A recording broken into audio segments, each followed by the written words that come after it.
Hello दोस्तों, मेरा नाम है रिंकी। मेरी चैनल का नाम है हनु भक्ति साधना तिरपल 03 में स्वागत है। जय श्री राम, राधे राधे, हर हर महादेव।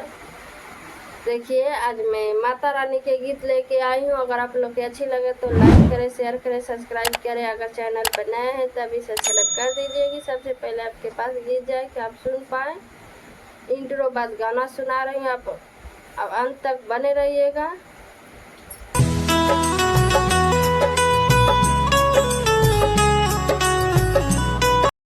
धूम मची है जमुना नगर में, धूम मची है जमुना नगर में, जमुना नगर में भीड़ बड़ा होला मैया के द्वारे पे, भीड़ बड़ा होला मैया के द्वारे पे।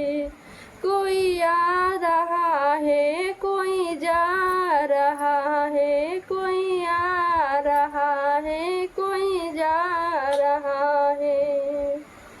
कोई कुछ लोग मैया के सीढ़ियाँ, कुछ लोग मैया के सीढ़ियाँ चढ़ रहे हैं, कुछ लोग मैया के सीढ़ियाँ चढ़ रहे हैं। सुबह शाम दोपहरिया, सुबह शाम दोपहरिया बड़ी भीड़ होला मैया के नगरिया, भीड़ होला मैया के नगरिया, हो मैया के नगरिया, हो मैया के नगरिया। धूम मची जमुना नगर में, धूम मची जमुना नगर में, ओ मैया के नगर में, मैया के नगर में धूम मची जमुना नगर में, धूम मची जमुना नगर में। होला मैया के नगर में, बड़ा भीड़ होला मैया के द्वार पे।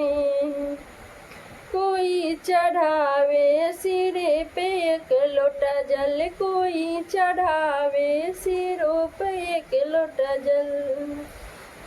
भवन में आ रहे चरणों में, भवन में आ रहे चरणों में भीड़ बड़ा होला मैया के द्वारे पे, भीड़ बड़ा होला मैया के द्वारे पे।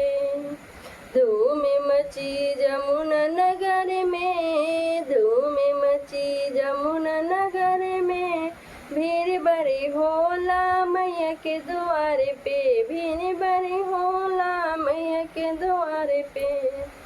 कोई चढ़ावे चुनरी को, कोई सोने के छात्रे मैया के चढ़ावे, कोई सोने के छात्रे मैया को चढ़ावे। धूम मची जमुना नगर में, धूम मची जमुना नगर में, जमुना नगर में, हो जमुना नगर में भीड़ बड़ी होला, हो भीड़ बड़ी होला मैया के द्वार पे, भीड़ बड़ी होला मैया के द्वार पे। कोई मैया के चुनरी ओढ़ावे, कोई मैया के चुनरी ओढ़ावे। भीड़ बड़ी होला, भीड़ बड़ी होला मैया के नगर में, भीड़ बड़ी होला मैया के द्वार पे।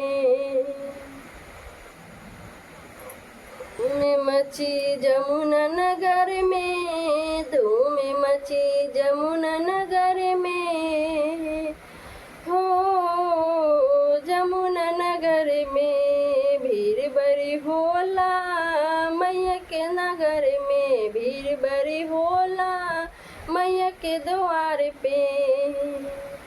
धूम मची जमुना नगर में, धूम मची जमुना नगर में मैया के द्वार पे। धूम मची है मैया के द्वार पे, बड़ी भीड़ होला हो वीर होला। धूम मची मैया की जमुना नगर में, धूम मची जमुना नगर में।